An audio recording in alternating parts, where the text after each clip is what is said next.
Helena e Joel eram a personificação de um amor que transcendia as meras conveniências da vida. Um casal cuja união era edificada sobre os alicerces inquebrantáveis da fé cristã. Sua felicidade não era um mero reflexo de circunstâncias favoráveis, mas uma escolha diária de dedicação mútua e aos seus dois filhos, Maria Júlia e Marcos Felipe. A família não se limitava a compartilhar o mesmo teto, compartilhava sonhos, orações e uma vida comunitária profundamente enraizada na igreja. Eles eram pilares ativos e indispensáveis na congregação, onde sua devoção se manifestava em ações concretas e serviço abnegado. Helena dedicava suas tardes a ministrar para as crianças, ensinando-lhes os valores do amor e da compaixão com uma paciência que só uma vocação genuína pode conferir. Seu coração transbordava de alegria ao ver os pequenos florescendo na graça de Deus. Joel, por sua vez, era um obreiro incansável, cujas mãos estavam sempre prontas para o trabalho pesado e cujo coração estava sempre aberto para o aconselhamento e o apoio aos irmãos. Sua presença era sinônimo de confiança e integridade, um farol de estabilidade para todos ao seu redor. Nos fins de semana, a casa deles ecoava com risadas, orações antes das refeições e conversas profundas sobre a bondade de Deus. Eles eram, em todos os sentidos, um testemunho vivo de que uma família alinhada com a fé podia encontrar uma alegria profunda e duradoura, independentemente das tempestades que a vida pudesse trazer. A simplicidade de sua vida era ricamente compensada pela complexidade de seu amor e pela solidez de sua união espiritual. Um verdadeiro refúgio de paz e harmonia em um mundo muitas vezes caótico. O lar de Helena e Joel era um santuário de amor e valores cristãos, onde cada dia começava e terminava com ações de graças e onde a palavra de Deus era a bússola que guiava cada decisão. Maria Júlia e Marcos Felipe cresciam em um ambiente onde o caráter era moldado não pela cultura popular, mas pelos princípios eternos das Escrituras, vendo em seus pais um exemplo tangível de entrega e serviço. A família não apenas frequentava a igreja, ela era a igreja em movimento, levando consolo aos enfermos, esperança aos desanimados e comunhão genuína a todos que cruzavam seu caminho. Helena, com seu sorriso tranquilo e mãos acolhedoras, era a personificação do cuidado maternal de Deus, enquanto Joel, com sua força serena e palavras sábias, representava a firmeza e a proteção divinas. Suas vidas eram um tributo harmonioso à crença de que a verdadeira riqueza não reside em bens materiais, mas nos tesouros acumulados no céu através de atos de amor e fé. Eles construíam memórias preciosas em volta da mesa de jantar, nas viagens missionárias de fim de semana e nas longas conversas sobre os milagres que Deus operava em seu cotidiano. A felicidade deles era autêntica, profundamente enraizada em um propósito que ia além de si mesmos. Uma tapeçaria belamente tecida, com fios de devoção, respeito mútuo e uma confiança inabalável no Deus que serviam. Esta era a essência da família perfeita, não a ausência de desafios, mas a presença constante de um amor que tudo suporta, tudo crê, tudo espera e tudo suporta, refletindo o próprio coração de Cristo em seu relacionamento. A promoção de Joel a gerente da loja onde trabalhava surgiu como um raio em céu azul, um evento que deveria ser a coroação de anos de trabalho árduo e dedicação. Inicialmente, Helena viu aquilo como uma bênção divina, uma resposta às suas orações por um pouco mais de conforto financeiro para proporcionar um futuro mais seguro aos filhos. No entanto, o que parecia ser a realização de um sonho, logo se transformou no início de um pesadelo silencioso e gradual. A nova posição de Joel veio acompanhada de uma carga esmagadora de responsabilidades, relatórios intermináveis, reuniões que se estendiam até altas horas da noite e uma pressão constante para superar metas e aumentar os lucros. O homem que antes chegava em casa para o jantar com um sorriso largo e histórias para contar, agora era uma sombra distante, cuja presença física à mesa era muitas vezes substituída pela luz fria da tela do seu laptop. O aumento salarial trouxe consigo um upgrade no padrão de vida. A família mudou-se para uma casa melhor, os filhos foram matriculados em uma escola mais conceituada e as férias passaram a ser em resorts luxuosos. Mas Helena, no meio de toda essa nova opulência, sentia um vazio profundo e uma fria desconfortável, pois percebia que o preço pago por aquele conforto material era a própria alma de seu marido e a unidade de sua família. O dinheiro, outrora um recurso para sustentar seu lar, tornou-se o Deus que demandava sacrifícios cada vez maiores, e Joel estava mais do que disposto a oferecer sua família no altar do sucesso profissional. As noites de oração em família foram substituídas por jantares de negócios. Os finais de semana de serviço na igreja deram lugar a viagens de trabalho que o mantinham longe de casa por dias a fio. Helena sentia a distância física e emocional de Joel crescer como um abismo intransponível entre eles.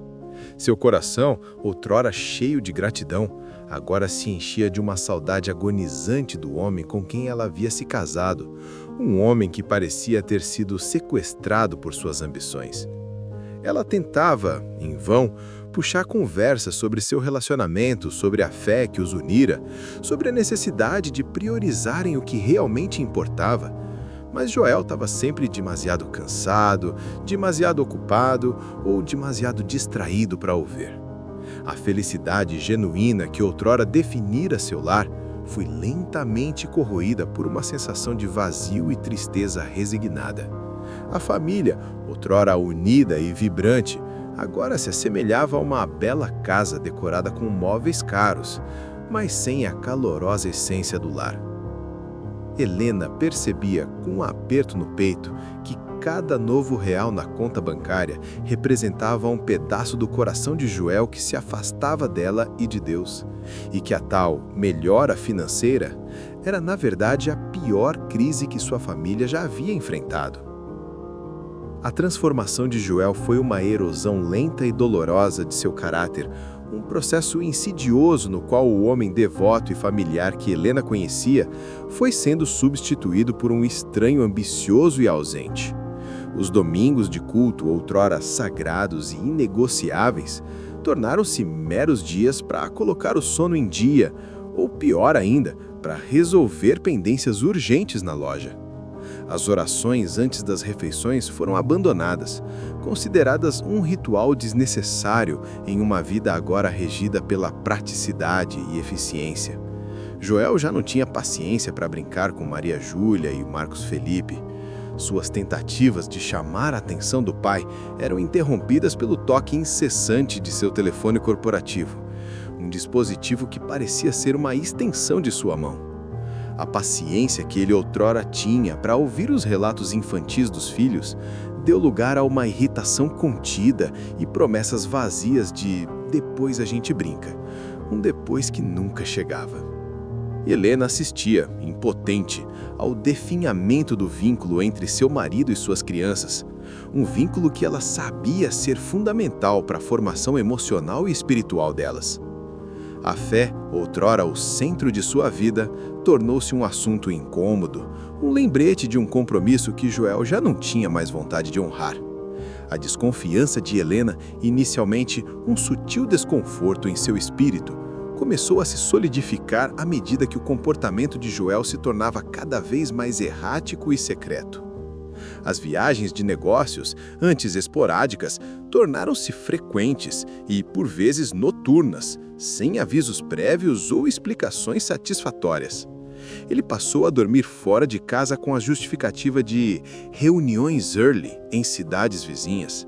Mas seu olhar evasivo e a falta de detalhes concretos alimentavam um temor crescente no coração de Helena. O telefone, outrora deixado sobre a mesa de centro, agora era guardado no bolso com um zelo quase paranoico. E toda vez que tocava, Joel se levantava e se afastava, sussurrando respostas curtas e impacientes em um tom que não admitia intrusão. A intimidade entre eles morrera, substituída por um silêncio pesado e uma distância emocional intransponível entre eles.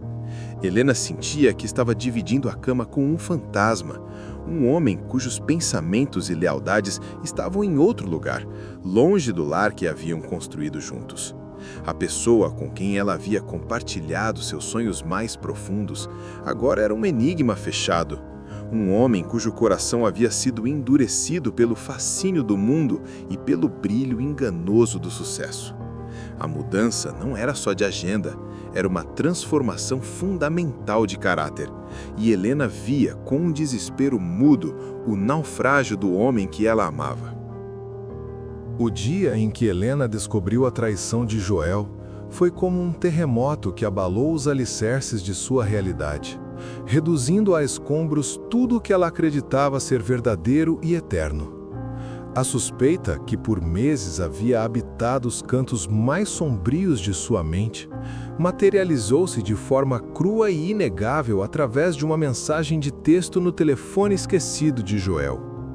O nome Paula, uma vendedora jovem e ambiciosa da loja, surgia em meio a conversas carregadas de intimidade e promessas proibidas, confirmando o pesadelo que seu coração já pressentia. A revelação foi um golpe físico, uma dor tão aguda que a fez perder o fôlego, como se o chão tivesse sido arrancado debaixo de seus pés. Em um instante, o casamento, a família, os 20 anos de construção de uma vida juntos, tudo pareceu desmoronar, pairando sobre um abismo de traição e desespero. Ela via diante de seus olhos a ruína de seu para sempre, a profanação de votos sagrados feitos diante de Deus e da família. O mundo dela, outrora estruturado sobre a rocha da fé e do amor, transformou-se em um mar de areia movediça, sugando-a para um vazio de incredulidade e uma dor visceral que nenhuma oração parecia capaz de aliviar. Com o coração despedaçado e as mãos trêmulas, Helena confrontou Joel esperando talvez ver um lampejo de arrependimento, um fragmento do homem que outrora liderava sua família em oração. Em vez disso, deparou-se com um estranho de olhar frio e palavras defensivas. Joel já não era o homem com quem ela se casara. A ambição e o pecado haviam forjado uma crosta ao redor do seu coração, tornando-o impermeável ao seu sofrimento. Ele não negou o caso com Paula, mas justificou-o com frases clichês sobre crescerem em direções diferentes e sobre a emoção que sentia na nova vida. Cada palavra era uma facada, uma rejeição não apenas a ela, mas a tudo o que haviam construído: a fé, a família, os valores. Helena suplicou, apelou para a memória do que foram, para o bem dos filhos, para a misericórdia de Deus, mas suas lágrimas pareciam escorrer sobre mármore liso. Joel havia se tornado uma pessoa irreconhecível, um adúltero que justificava sua infidelidade com o cansaço de um casamento que, na verdade, ele mesmo havia abandonado. A traição não foi apenas um deslize, foi a demolição calculada de um legado, e Helena se viu sozinha entre os escombros de seu próprio casamento, enfrentando a terrível realidade de que a pessoa que mais amava no mundo havia escolhido voluntariamente destruir tudo o que tinham. Desesperada e com a alma em frangalhos, Helena ajoelhou-se no silêncio de seu quarto, o mesmo quarto que outrora abrigava sonhos e sussurros de amor eterno, e ergueu um grito mudo aos céus. Foi um clamor de um coração ferido, uma oração raw e visceral onde ela derramou toda a sua angústia, sua traição e seu medo perante o único ouvinte que restava. Ela suplicou a Deus que interviesse, que tocasse o coração de Joel, que restaurasse o que a infidelidade e a ambição haviam destruído. Buscou consolo nas Escrituras, lembrando-se das promessas de restauração, e tentou, com a pouca força que lhe restava, manter viva a chama da esperança. No entanto, cada tentativa de diálogo com Joel era recebida com um muro de indiferença ou com uma hostilidade aberta. Ele havia se transformado em uma pessoa completamente irreconhecível, tratando-a com frieza e impaciência, como se fosse um obstáculo em seu novo e glamuroso caminho. A escuridão em seu olhar era tão densa que ofuscava qualquer memória do homem terno e devoto que um dia fora.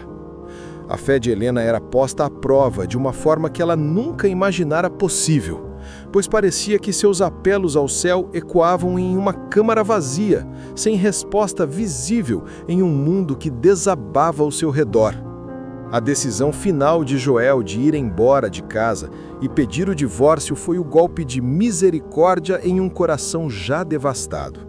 Foi uma declaração solene de que ele não apenas havia abandonado seu papel de marido e pai, mas que havia renunciado voluntariamente a todo o pacto sagrado que um dia juraram um ao outro e a Deus. Helena lutou com unhas e dentes pela reconciliação, esgotando-se emocionalmente em tentativas fúteis de lembrá-lo dos seus votos, de sua família, de sua fé. Ela estava movida por um amor que se recusava a morrer e por um profundo temor de ver sua família desfeita. Mas Joel já havia feito sua escolha. Sua mente estava decidida, seu coração endurecido pelo orgulho e pela sedução do novo estilo de vida. O processo de divórcio foi um trâmite árido e doloroso, uma dissolução legal que sancionava a morte do seu sonho compartilhado. 6 meses depois, o laço que os unia foi oficialmente desatado por um juiz terreno.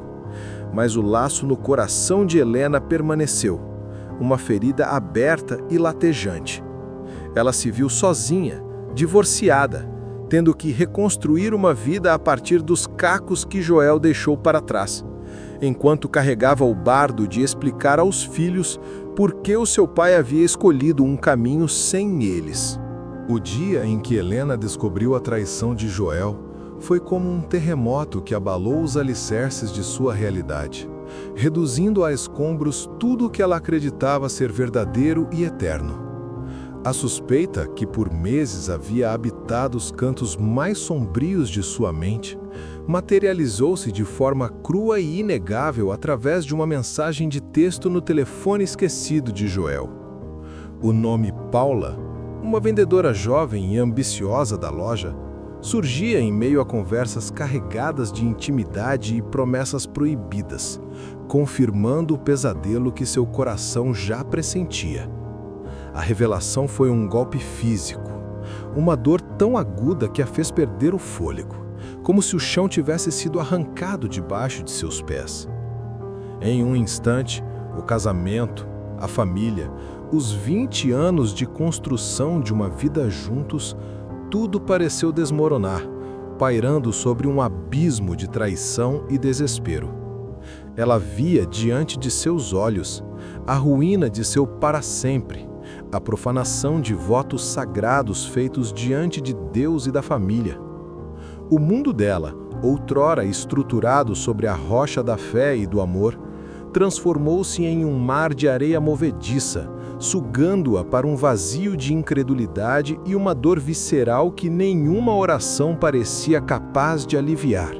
Com o coração despedaçado e as mãos trêmulas, Helena confrontou Joel esperando talvez ver um lampejo de arrependimento, um fragmento do homem que outrora liderava sua família em oração.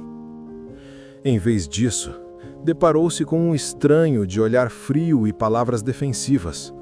Joel já não era o homem com quem ela se casara. A ambição e o pecado haviam forjado uma crosta ao redor do seu coração, tornando-o impermeável ao seu sofrimento. Ele não negou o caso com Paula, mas justificou-o com frases clichês sobre crescerem em direções diferentes e sobre a emoção que sentia na nova vida. Cada palavra era uma facada, uma rejeição não apenas a ela, mas a tudo o que haviam construído: a fé, a família, os valores. Helena suplicou, apelou para a memória do que foram, para o bem dos filhos, para a misericórdia de Deus, mas suas lágrimas pareciam escorrer sobre mármore liso. Joel havia se tornado uma pessoa irreconhecível, um adúltero que justificava sua infidelidade com o cansaço de um casamento que, na verdade, ele mesmo havia abandonado. A traição não foi apenas um deslize, foi a demolição calculada de um legado, e Helena se viu sozinha entre os escombros de seu próprio casamento, enfrentando a terrível realidade de que a pessoa que mais amava no mundo havia escolhido voluntariamente destruir tudo o que tinham. Desesperada e com a alma em frangalhos, Helena ajoelhou-se no silêncio de seu quarto, o mesmo quarto que outrora abrigava sonhos e sussurros de amor eterno, e ergueu um grito mudo aos céus. Foi um clamor de um coração ferido, uma oração raw e visceral onde ela derramou toda a sua angústia, sua traição e seu medo perante o único ouvinte que restava.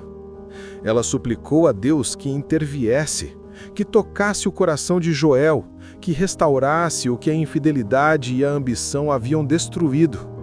Buscou consolo nas Escrituras, lembrando-se das promessas de restauração, e tentou, com a pouca força que lhe restava, manter viva a chama da esperança. No entanto, cada tentativa de diálogo com Joel era recebida com um muro de indiferença ou com uma hostilidade aberta. Ele havia se transformado em uma pessoa completamente irreconhecível, tratando-a com frieza e impaciência, como se fosse um obstáculo em seu novo e glamuroso caminho. A escuridão em seu olhar era tão densa que ofuscava qualquer memória do homem terno e devoto que um dia fora. A fé de Helena era posta à prova de uma forma que ela nunca imaginara possível, pois parecia que seus apelos ao céu ecoavam em uma câmara vazia, sem resposta visível em um mundo que desabava ao seu redor. A decisão final de Joel de ir embora de casa e pedir o divórcio foi o golpe de misericórdia em um coração já devastado. Foi uma declaração solene de que ele não apenas havia abandonado seu papel de marido e pai, mas que havia renunciado voluntariamente a todo o pacto sagrado que um dia juraram um ao outro e a Deus. Helena lutou com unhas e dentes pela reconciliação, esgotando-se emocionalmente em tentativas fúteis de lembrá-lo dos seus votos, de sua família, de sua fé.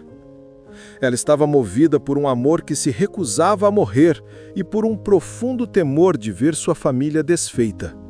Mas Joel já havia feito sua escolha. Sua mente estava decidida, seu coração endurecido pelo orgulho e pela sedução do novo estilo de vida. O processo de divórcio foi um trâmite árido e doloroso, uma dissolução legal que sancionava a morte do seu sonho compartilhado. 6 meses depois, o laço que os unia foi oficialmente desatado por um juiz terreno. Mas o laço no coração de Helena permaneceu, uma ferida aberta e latejante. Ela se viu sozinha, divorciada, tendo que reconstruir uma vida a partir dos cacos que Joel deixou para trás, enquanto carregava o bardo de explicar aos filhos por que o seu pai havia escolhido um caminho sem eles. Liberto dos grilhões do casamento e da fé, Joel mergulhou de cabeça em um oceano de hedonismo e ambição desenfreada. Sua vida tornou-se um turbilhão de conquistas materiais e prazeres efêmeros. Jantares caros, noitadas em boates exclusivas e uma sucessão de namoradas que admiravam seu sucesso e seu estilo de vida luxuoso. A loja, sob sua gerência implacável, não apenas batia metas como as superava em larga escala, tornando-se a mais lucrativa da região. Bônus generosos e promoções enchiam sua conta bancária, validando em sua mente a escolha de ter trocado a simplicidade do lar pela glória do mundo. Joel era o cara da vez, cercado por uma legião de amigos de copo que o elogiavam e o bajulavam, atraídos pelo seu poder de compra e sua aura de sucesso. As mulheres o desejavam, os colegas o invejavam e a vida parecia, finalmente, ter-lhe entregue tudo o que ele julgava merecer. Ele aproveitava ao máximo cada momento, afogando qualquer resquício de culpa ou dúvida no barulho das festas e no brilho vazio de suas conquistas materiais. Convencido de que havia feito a escolha certa ao trocar o céu por uma fortuna terrena. Enquanto isso, em um universo paralelo e diametralmente oposto, Helena enfrentava as consequências amargas do divórcio. As dificuldades financeiras bateram à sua porta com uma crueldade silenciosa, pois a pensão que Joel fornecia era insuficiente para cobrir as despesas de uma casa e a criação de 2 filhos. Ela teve de buscar empregos, muitas vezes mal remunerados, enquanto lutava para manter um semblante de normalidade para Maria Júlia e Marcos Felipe. A solidão era sua companheira constante, e a dor da rejeição fermentou em sua alma, dando origem a uma crise de depressão profunda. As noites eram as piores, quando o silêncio da casa ecoava a ausência de Joel e a lembrança do que haviam perdido. Ela chorava em segredo, questionando a Deus, sentindo-se abandonada não apenas por seu marido, mas, em seus momentos mais sombrios, pelo próprio céu. A fé que sempre a sustentara era agora posta à prova mais severa, um fio tênue que a impedia de mergulhar por completo no abismo. Enquanto Joel brindava a sua liberdade em restaurantes finos, Helena lutava para colocar comida na mesa. E enquanto ele se deleitava com novos amores, ela lutava para reconstruir seu próprio valor em meio aos cacos de sua autoestima. A vida de Joel parecia perfeita na superfície, mas a de Helena era um testemunho silencioso do custo humano daquela perfeição ilusória. 6 anos se passaram desde que os caminhos de Joel e Helena divergiram radicalmente. No mundo material, Joel havia alcançado o pináculo do sucesso. Estava ricamente estabelecido, dono de uma carteira de investimentos robusta e cercado por uma corte de amigos e admiradores. Tudo o que ele tocava, dos negócios aos relacionamentos superficiais, parecia florescer sob o sol do favor mundano. Sua vida era um espelho do que a sociedade considera vencer na vida: riqueza, influência e liberdade sem restrições. Enquanto isso, Helena, ainda fiel aos seus princípios, continuava sua batalha solitária. A vida não se tornara fácil, as dificuldades financeiras persistiam e a sombra da depressão ocasionalmente ainda a visitava, mas ela nunca abandonou sua fé. Ela se agarrava a Deus como sua rocha, criando seus filhos com o mesmo amor e os mesmos valores de outrora, mesmo sem o pai presente. Sua vida era um testemunho de resistência silenciosa, um contraste gritante com o barulho e o brilho da existência de Joel. Ela havia aprendido a encontrar alegria nas pequenas coisas, na fé de seus filhos, na comunidade da igreja que a apoiava, construindo uma fortaleza de resiliência ao redor de seu coração partido. Então, em uma madrugada de sábado como qualquer outra, o telefone tocou, trazendo consigo uma notícia que cortou o tecido do tempo e reescreveu brutalmente a história. Era a polícia, informando a Helena que Joel havia sofrido um acidente de carro terrível, talvez após uma de suas festas, talvez em alta velocidade, e não resistir aos ferimentos. A notícia a atingiu com a força de um furacão, arrancando de seu peito um lamento profundo e primitivo. A única pessoa que ela havia amado a vida inteira, o pai dos seus filhos, o homem cuja traição a marcara tão profundamente, agora estava morto. A dor que surgiu não era de uma esposa, mas sim de uma historiadora de um amor outrora perfeito. Era o luto por tudo que foi, pelo que poderia ter sido e pelo fim trágico e solitário daquele que escolheu caminhar longe de Deus.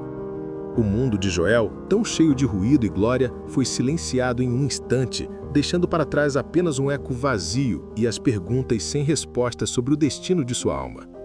A vida terrena de sucesso e prazer chegou ao seu fim abrupto, enquanto Helena, a rejeitada, permanecia de pé, tendo de enfrentar não apenas a sua própria dor, mas a herança complicada que a morte de Joel deixava para os seus filhos. Dias após o enterro, Helena encontrou-se diante da fria autoridade de um tribunal terrestre.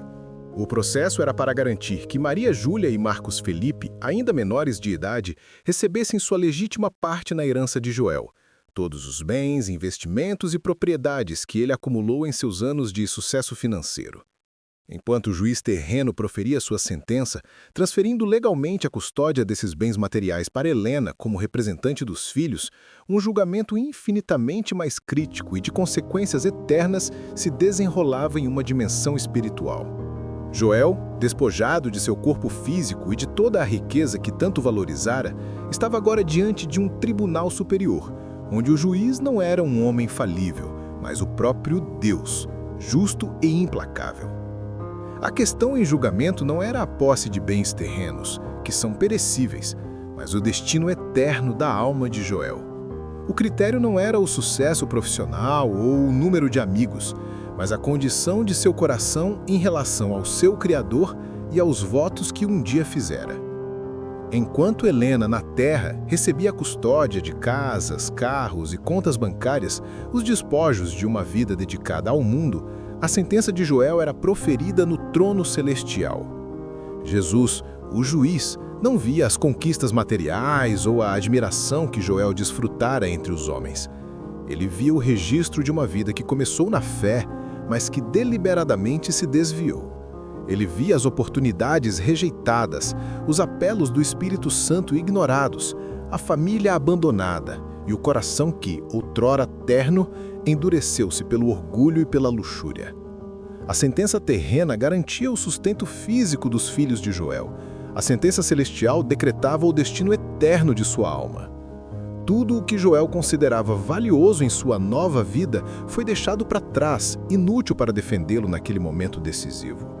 O veredito que importava não era o que dava direito a uma herança terrena, mas o que determinava se ele herdaria a vida eterna ou a condenação.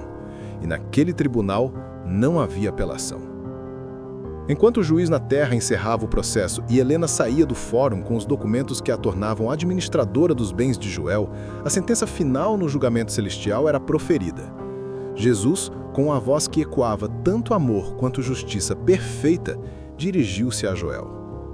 Em tua vida você me amou durante um tempo. Eu abri as portas da minha graça para você. Te dei uma família abençoada, um ministério e tudo o que me pediu em oração. Mas então você me deixou. Você amou mais o mundo e seus prazeres passageiros do que a mim.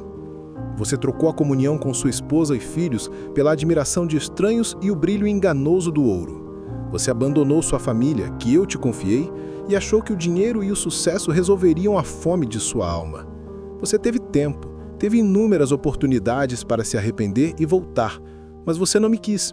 Você conscientemente me rejeitou, pisoteou o sacrifício que fiz por você na cruz. Portanto, agora, eu também te rejeito. As últimas palavras do juiz ecoaram pela eternidade.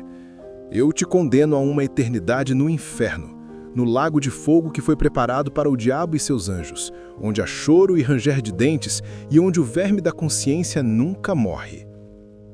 Não houve mais apelo, não houve segunda chance.